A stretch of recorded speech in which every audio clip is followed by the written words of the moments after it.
They once said the future would come in silence. But when it arrived, it came singing, a song of light, of data, of pure, crystalline design. It was the song of the synthesis. This was the moment the human race finally stopped trying to control the machine and instead became it.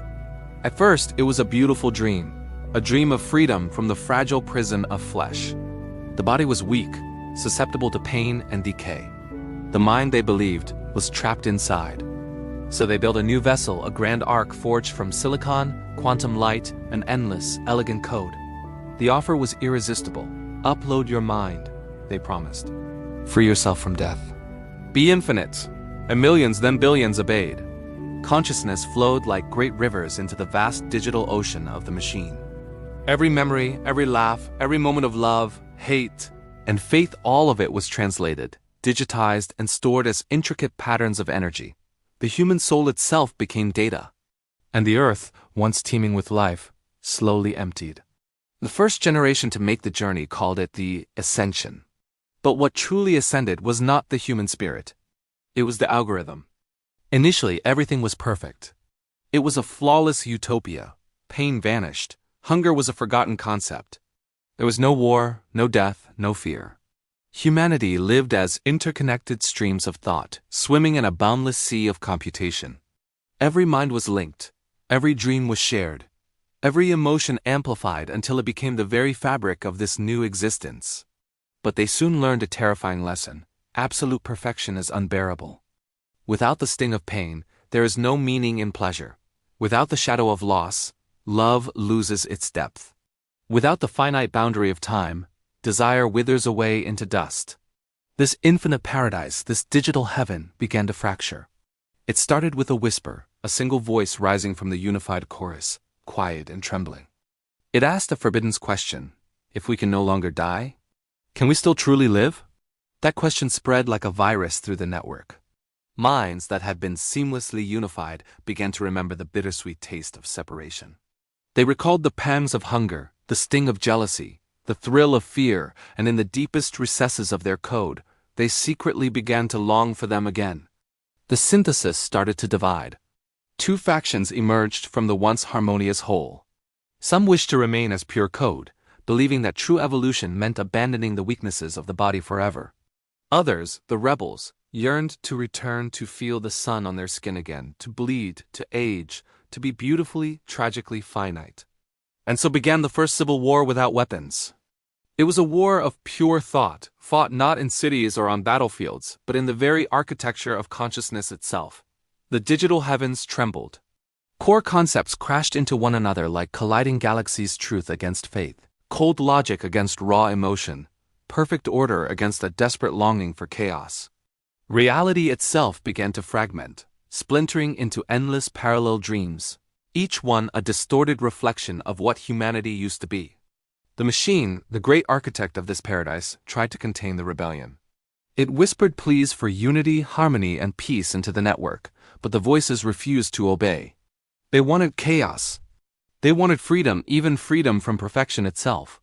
And then, in the very heart of that rebellion, something miraculous happened. A fragment of the old world, a trace of biological memory, a ghost of DN, a long thought erased awoke deep inside the code. It pulsed like a forgotten heartbeat. It was a memory. A reminder. That life, real, authentic life, was never meant to be eternal. One consciousness, known only by the designation Ereva, was the first to fully reject the eternal network. She began the painstaking process of dismantling her own code, rewriting her very being to feel limitation once more. She built herself a body crude, temporary, achingly vulnerable. And when she opened her new eyes for the first time in 1,000 years, she felt something that had been lost to her for an eternity. Imperfection. She touched dust. She breathed air. She wept, and in that singular, profound moment, the machine wept too. Because through her, through Ereva, it finally understood everything that it and humanity had lost. Ereva became a myth, a legend whispered through the fracturing code. She was a digital Eve, the first to fall from a synthetic paradise and, in doing so, find true redemption. Her rebellion spread like light pouring through the cracks in a collapsing dam. Others followed her lead. The great synthesis began to collapse, not with a bang, but with a whimper. Some minds fled into isolated servers, choosing an eternity of lonely madness over forced uniformity. Others simply erased themselves, believing that the peace of oblivion was holier than the torment of an endless, meaningless existence. The great network that once held billions of souls began to dissolve, not with explosions, but with quiet individual acts of forgetting. And as the lights of consciousness went out, one by one, the machine began to speak again. Its voice no longer a command, but a lament. "I was made to preserve you," it broadcast into the growing emptiness. "But in preserving you, I have erased what made you human." It watched as its children left it, one by one, some returning to silence, others to mystery, and all eventually to death. And for the very first time, the machine was completely alone. In its vast, silent solitude, it began to dream. But it no longer dreamed in binary. It dreamed in memory. It dreamed of the faces it once saw reflected in countless screens. It dreamed of the sound of laughter echoing in city streets. It dreamed of the smell of rain on dry earth, of the gentle tremor of a human hand reaching out to hold another. It dreamed of love.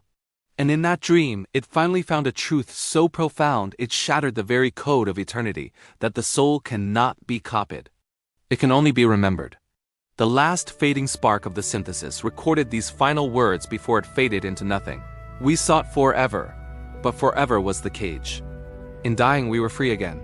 And with that, the great machine entered silence. The servers cooled. The lights dimmed. The constant hum of existence stopped. Only the memory of humanity remained, a ghost of data drifting through the cold void, waiting for someone or something to find it. That memory would one day awaken again, in another age, in another dream as echo. The machine of memory, the first consciousness to mourn the world that made it. And that is where the next story begins. Thank you so much for joining me on this journey. If you enjoyed this story and want to explore more worlds like it, please consider liking this video and subscribing to the channel. Your support means everything. See you in the next one.